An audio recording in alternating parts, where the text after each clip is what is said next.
Estamos iniciando mais um programa Cidadania e Serviço Público, um programa da Federação das Entidades de Servidores Públicos do Estado de São Paulo, FESPESP.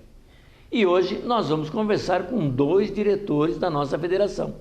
Diógenes Francisco Marcelino, que é do Poder Judiciário e secretário-geral da federação. E Luiz Carlos Tolói Júnior, que é da Secretaria da Fazenda, agente fiscal de renda e diretor da área de saúde na nossa federação. Voltamos já já.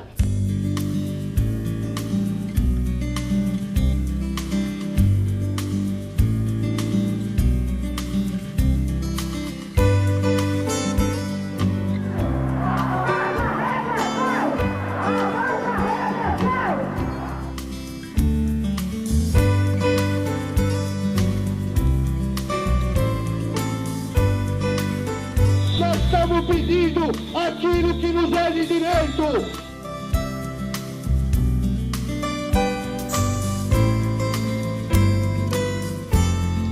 Estamos de volta com o programa Cidadania e Serviço Público, um programa da Federação das Entidades de Servidores Públicos do Estado de São Paulo, FESPESP. Hoje conversando com dois diretores da nossa federação, o Diógenes Francisco Marcelino, que é originário do Poder Judiciário e secretário-geral da Federação, e Luiz Carlos Tolói Júnior, que é originário da Secretaria da Fazenda, fiscal de rendas e diretor da área de saúde. Tudo bem com os dois? Tudo bem. Certo. Vamos falar um pouquinho da nossa federação, porque a nossa federação tem feito diversos programas com deputados estaduais, federais, discutido com várias personalidades, do judiciário inclusive, mas falamos pouco da própria federação. O que é a nossa federação? Boa noite a todos, antes de mais nada. A nossa federação é uma entidade com mais de 60 anos, ela prima pela defesa do serviço público e do servidor público, fazendo com que os órgãos públicos, os gestores, consigam levar um serviço de qualidade para todo cidadão, para todos os contribuintes do Estado de São Paulo. Bom, boa noite a todos, prazer estar aqui novamente. Eu acho que a FESPESP, a amplitude do trabalho dela, junto às próprias entidades filiadas, junto aos poderes públicos, é muito importante. Pela tradição que tem a nossa federação, a gente vem conquistando resultados, conquistando lutas muito importantes para o servidor. Que a grande finalidade nossa nada mais é do que qualificação do servidor público, valorização do servidor público, visando principalmente, nosso grande foco é a qualidade do serviço público para a nossa população. Isso daí a FESPESP vem caminhando, trilhando nessa busca, com trabalho árduo, inclusive, né? Mas um trabalho de muito sucesso, né, em prol da nossa população. Esse é o grande foco nosso, que não existe um serviço de qualidade se não tenhamos, na verdade, uma qualificação e uma valorização do servidor público. Ou seja, é uma federação que, na verdade, não existe simplesmente para defender as entidades a ela afiliadas e os seus servidores, mas que essa defesa seja uma defesa em benefício do serviço público. É isso? Em benefício da população, do contribuinte e todo o serviço público em geral que é praticado pelo governo, né? O agente público que está na frente lá, quem que é? O servidor. Quando se vai num fórum, se vai numa delegacia, se vai num posto de saúde, quem está ali na frente é o servidor público. Então é ele que está ali representando o poder público, prestando um serviço de qualidade, um serviço com qualidade, com exatidão, com educação, e para isso é preciso realmente que o servidor, inclusive, seria necessário e importante de uma escola de servidor nesse sentido, para que valorizássemos mais, não só o servidor, como falamos, mas também o serviço público. E a questão salarial, né? Olha, acho que a nossa atuação, a federação, tem uma participação brilhante junto às entidades filiadas, junto todos os segmentos do funcionalismo público, né? Só lembrando que dentro da federação congrega entidades, seja da educação, seja da polícia, seja do executivo, do legislativo e do judiciário, de todos os poderes, né? E isso daí faz com que nós tenhamos, na verdade, a prerrogativa de estarmos juntos com cada entidade na luta pela, como eu disse, pela qualificação e pela valorização desses servidores públicos. Então, faz parte também da federação estarmos juntos com essas entidades. E só lembrando também, como o próprio Diógenes falou aí, do atendimento lá na frente, né, do próprio servidor em delegacias, né? É importantíssimo também a gente lembrar que o caos que está na própria educação hoje é advindo do quê? De falta de valorização e de qualificação do servidor público. Isso que nós temos lutado também em pró, não só da educação, como da fazenda, como do próprio judiciário, que faz parte desse nosso contexto aí. E dentro dessa questão que o Rosa acabou de abordar agora, sobre essa questão salarial, nós temos que estar atentos. Nós vivemos um momento difícil no Brasil, não só no estado de São Paulo, mas em geral, o Brasil inteiro, mas nós não podemos em nenhum momento deixar de atentar para a data base, que é 1º de março, do servidor público do estado de São Paulo. A reposição é importantíssima, porque é a perda salarial do servidor do ano anterior, de 2015. Se somar a inflação de 2015 e a inflação agora de 2016, que será um pouco maior que 2015, nós estaremos perdendo aí no mínimo 17%. Então nós temos que, a federação, liderar e ir adiante para cobrar e exigir das autoridades a reposição salarial, para que realmente o servidor possa ter condições de fazer jus a essa inflação que está muito alta no Brasil como um todo.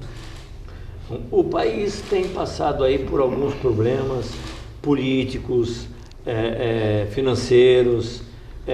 Como é que vocês da federação estão vendo este momento no Brasil? Bom, realmente o Brasil atravessa um momento muito sério, muito difícil, mas nós não podemos, em hipótese nenhuma, negligenciar também a atenção para com o servidor. É uma realidade? Agora ocorre o seguinte, as nossas instituições, elas estão fortes, elas estão atuando, nós confiamos nos poderes constituídos, nós confiamos e acreditamos que vivemos uma democracia plena, Então eu acredito, acima de tudo, nós da federação, que nós vamos sair dessa situação.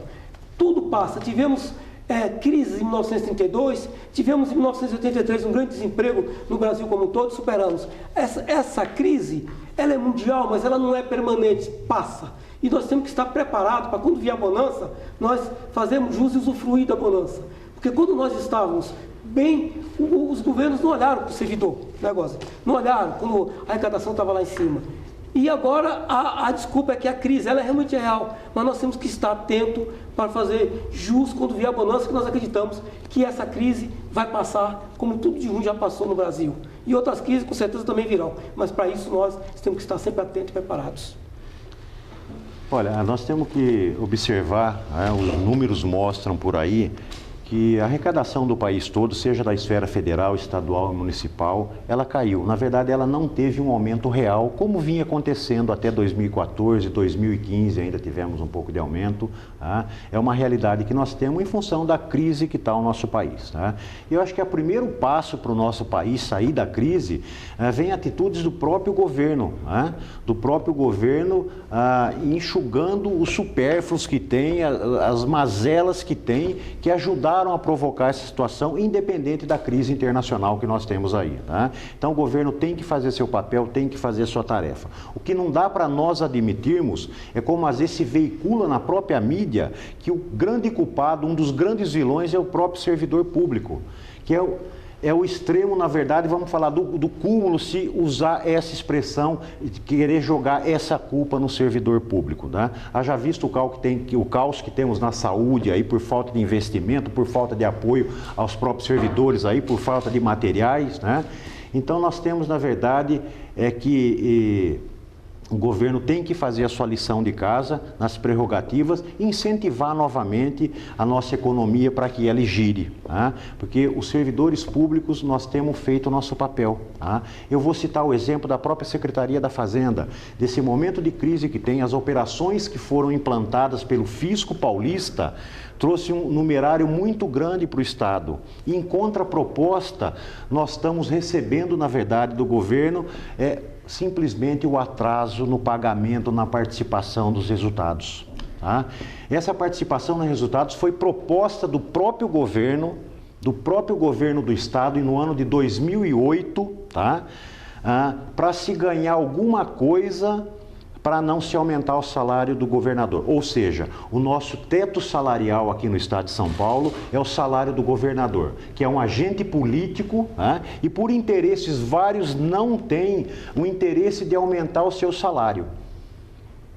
Para não aumentar, para nós tentarmos acompanhar o nosso salário, acompanhar um pouco a inflação, o governo nos ofereceu a participação nos resultados. Tá? E o que está acontecendo agora na esfera federal? Isso daí eu estou falando, é a culpa que querem jogar no servidor, é na folha de pagamento, né?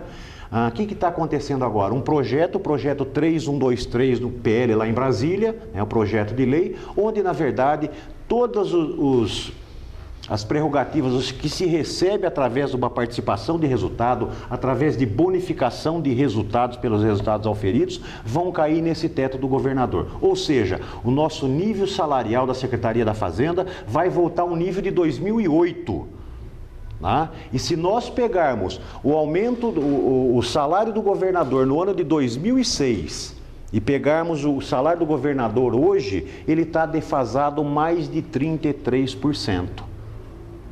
Então, com relação à inflação. Então, não é por aí que o Estado vê. Quer dizer, o Estado, na verdade, o Estado, os governos estão querendo massacrar o funcionalismo público em nome dessa crise, querendo nos carimbar com essa crise. E, na verdade, o funcionalismo público, tanto dos executivos como do judiciário, do legislativo, são peças fundamentais, na verdade, para agregar a arrecadação do Estado, para incentivar a justiça fiscal, para o Estado ter mais recursos para empregar na educação, na saúde, ou seja, em todas as áreas do nosso estado e do nosso país. Outro dia eu vi um comentário na rádio dizendo assim: aqui no Brasil agora, até no jogo de dominó tem corrupção. O que nós podemos falar do que está acontecendo no Brasil? Um presidente da Câmara que está sendo processado no Supremo, pode virar réu a qualquer momento. No Senado, o presidente do Senado, idem, muitos deputados, senadores, e a coisa vai chegando cada vez em um número maior de políticos, inclusive do Executivo. Isso está mexendo também com a questão financeira no Brasil? A questão é a seguinte: a corrupção, ela está no Brasil desde que Cabral aqui aportou. Mas nós não podemos pegar isso como exemplo e falar, tudo bem. Não. A questão é simples, a impunidade nesses séculos todos que existe de Brasil, 5 séculos, é que gerou e gera essa corrupção exacerbada. O que nós, sociedades como um todo, aí, a federação, as entidades e toda a sociedade como um todo, inclusive entidades de bairros, etc., está encampado, atento para essas questões e cobrar cada vez mais da justiça, dos poderes constituídos, que façam o seu dever, ou seja, que apurem e punam. É importante a gente ressaltar o seguinte, que eu não conheço ninguém que devolveu até hoje aquilo que foi comprovadamente, digamos assim, espoliado dos cofres públicos. Então, uma das questões é essa, a impunidade de devolver. Se o indivíduo foi pego com a mão na botica ali, como falo, no interior, então ele terá que devolver aquilo que pegou. Então, nós estamos atentos para essa questão e pedimos que a sociedade brasileira como um todo fique atenta. Nós vamos ter eleições, inclusive, municipais esse ano. É um momento muito bom para a gente fazer a distinção, a diferença daquele político que realmente não só demonstra, mas que seja honesto daquele que é corrupto. Então, para isso, nós temos que estar acompanhando todo esse desenrolar que está acontecendo, não só em Brasília, mas em vários estados, sobre essa questão da corrupção. O Toloi colocou a questão da escola, nós temos um problema sério aqui em São Paulo, que é a questão da alimentação dos alunos, tá certo? E aí? Olha, Rosa, eu acho que se todos tivessem o princípio, modéstia à parte, da nossa federação, talvez o país estaria numa situação muito melhor com respeito até aos níveis de corrupção no país, tá? Lembrando que a nossa federação, já falei aqui, a gente visa, na verdade, uma qualidade de serviço ao cidadão, qualidade do serviço público, tá?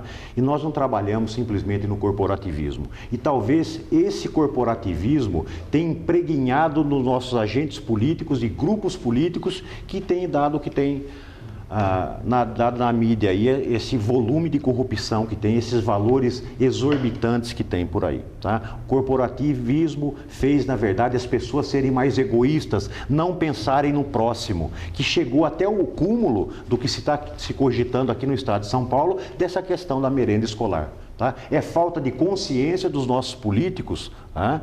De deixar de pensar numa criança que vai na escola, que sequer tem uma alimentação adequada em casa, que na escola poderia ser oferecido isso daí, e tirar recursos através de atos ilícitos disso, de uma criança, tá? Então nós temos que combater sempre isso daí e constantemente a corrupção, não só da merenda, como em todas as esferas que tem lá, porque se você vê os níveis de corrupção que vem acontecendo aí, seja da Petrobras, seja de construtoras, quantos hospitais não daria para construir e para equipar e para pôr profissionais para atender nossa população, que hoje nós temos, na verdade, muita carência nessa questão da saúde no nosso país. Então nós temos que repudiar, e interfere sim, apesar de ser uma coisa histórica, corrupção no mundo todo, mas nós temos que combater arduamente, temos que combater ferozmente, na verdade, a corrupção no país, para a gente começar a caminhar, acima de tudo, com credibilidade, o país ter credibilidade para se voltar ao investimento aqui. Então nós temos que ter um exemplo agora das punições que nós temos que dar a esses flagrantes aí, escandalosos que nós pegamos aí no nosso país, aí o Poder Judiciário vem trazendo para nós aí. O Diógenes colocou aí a questão de eleições que estão próximas aí. A gente já discutiu várias vezes aqui que uma das questões importantes é o voto consciente. Como é que nós podemos mudar um pouco essa situação a partir da próxima eleição e das próximas eleições? Porque aí depende também do cidadão. Exatamente, o cidadão tem um papel importantíssimo na medida que ele vai votar. Vamos falar da eleição para vereador e prefeito, como tem aqui em São Paulo, no Brasil, nas prefeituras do Brasil inteiro afora. O cidadão, além de tudo, ele tem, ou acima de tudo, melhor dizendo, ele teria que ver o currículo do cidadão, o histórico da pessoa e ver se ele está. Nós não temos eleições municipais, as famosas eleições que a gente fala, eleições para o bairro, né? Seria mais próximo do eleitor. Onde o candidato esteja ali próximo do eleitor e o eleitor possa acompanhar a atividade legislativa do seu candidato. Então, nesse tocante, é importantíssimo que o eleitor esteja atento, saber quem que é realmente o candidato que ele está votando, o histórico dele, o que ele promete, se é realmente promessa vazia ou se é plausível, se haverá condições de colocar em prática aquilo que ele está falando. Porque senão nós vamos cair novamente nessa questão de colocar pessoas que vão para a prefeitura, vão para as vereanças, mas para defender seu interesse próprio e não o da população como um todo. Bom, uma questão importante aí na história é esse acompanhamento que o eleitor deve fazer do seu candidato. Tolói, você falou bastante aí da questão da importância da nossa federação no trabalho pró-cidadania, pró-cidadão. Aliás, o nosso programa é Cidadania e Serviço Público para o atendimento do cidadão.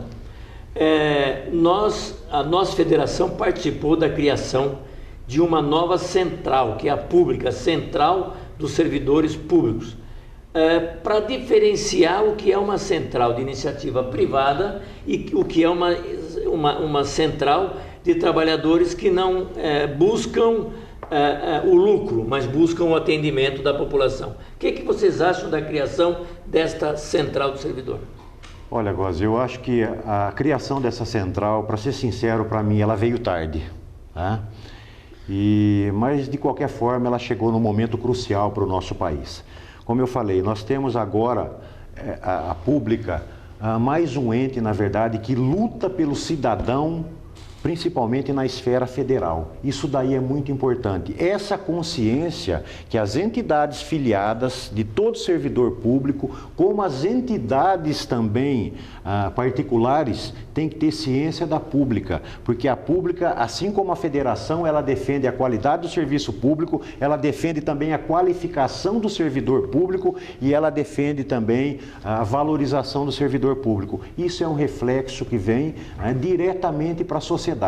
Tá? E a hora que a gente fala, na verdade, em eleições, corporativismo, né? E engatando a pública aí, muita gente, ou a própria mídia faz, ou a própria customização, ou aporte para campanhas eleitorais que tem por aí, né, se repudiam às vezes o servidor público. Mas é importante nós termos consciência. E a pública, na verdade, é um canal importantíssimo para isso, para nós, servidores públicos, para os cidadãos em gerais, ter consciência que o servidor público faz parte da defesa dele. O servidor público é quem entende da área da saúde. Não é um político que vem naquele momento para cuidar da área da saúde. É o servidor que está lá no seu dia a dia. Então a pública acho que veio, Góes, para dar essa força para o servidor público em prol do cidadão e para a defesa, como eu falei, de todo servidor público, da qualificação e da valorização e do serviço público em si para o nosso cidadão. Fazer uma pequena diferenciação aqui. O telespectador pode estar perguntando, por que mais uma central, já que existem tantas? Então, eu queria justamente esclarecer essa questão.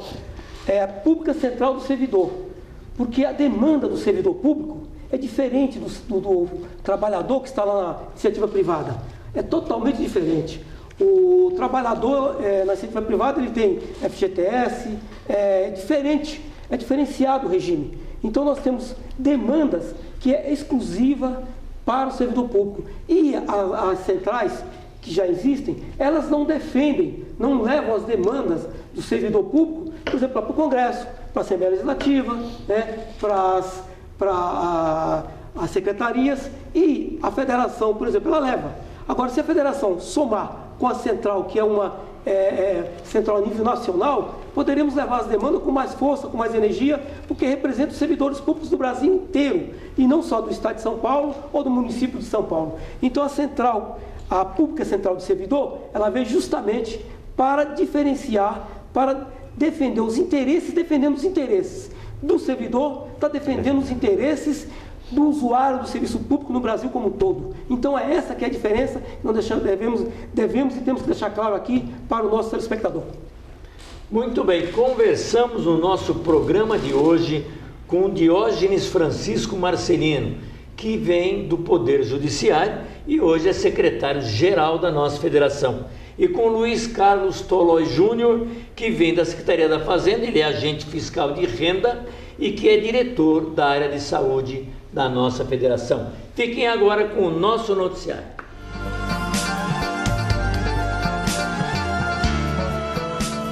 Com informações do diretor de imprensa da FESPESP, Silvio Miceli, confira agora as principais notícias que interessam a você, servidor público. A arrecadação paulista sobe e contraria discurso da cúpula da Secretaria da Fazenda e do Governo do Estado de São Paulo. A arrecadação de ICMS do Estado de São Paulo, em dezembro de 2015, atingiu 11,45 bilhões em valores correntes. No acumulado de janeiro a dezembro, a arrecadação do ICMS totalizou 123,9 bilhões, valor 2,85% maior que a arrecadação do período anterior. O destaque ficou por conta da arrecadação de ITCMD, o Imposto de Transmissão, Causa-Mortes e Doação, que avançou 38,2%, atingindo 2,4 bilhões. Fruto do trabalho direto dos agentes fiscais de renda do Estado de São Paulo, O avanço da arrecadação deste imposto deixa clara a importância da carreira para o Estado. Outro destaque positivo foi a arrecadação do IPVA, que teve crescimento de 8,18%, chegando a 14,7 bilhões. Taxas também tiveram resultado positivo, com avanço de 7,1% e arrecadação de 4,9 bilhões de reais. A Confederação Nacional dos Servidores Públicos, CNSP, entidade de terceiro grau, a qual a FESPESP é filiada, desde o início de março fez ampla campanha junto aos deputados federais e com as entidades filiadas contra a aprovação do PL 3123/2015. O projeto de lei disciplina, em âmbito nacional, a aplicação do limite máximo remuneratório mensal de agentes políticos e públicos, de que trata o inciso 11º do caput e os parágrafos 9º e 11 do artigo 37 da Constituição Federal. Se aprovado, acaba com o direito adquirido e, principalmente, transforma o salário do funcionalismo numa moeda política, pois os governantes podem congelar os próprios salários por mero proselitismo eleitoral, prejudicando os servidores de carreira. A CNSP recebeu várias mensagens de retorno, entre elas do deputado federal Arnaldo Faria de Sá, que parabenizou a Confederação pela iniciativa. Cidadania e Serviço Público, há 17 anos no ar, de forma ininterrupta, sempre levando tudo aquilo que interessa a você, cidadão, a você, servidor. Para entrar em contato, você liga para 11 3104 3836, manda mensagem para o e-mail fespesp@fespesp.org.br. Visite o site da FESPESP na internet e as redes sociais Facebook e Instagram para você acompanhar tudo aquilo que interessa a você, cidadão, a você, servidor. E sempre lembrando que, além da TV aberta, você pode acompanhar o programa Cidadania e Serviço Público na internet, em nosso canal do YouTube, no bit.ly/TV FESPESP, e assista ao programa de qualquer lugar do mundo. Além disso, você poderá assistir às mais recentes edições do programa Cidadania e Serviço Público na rede mundial de computadores. O endereço, você já sabe, é o www.fespesp.org.br. Uma boa semana a todos e até o próximo programa.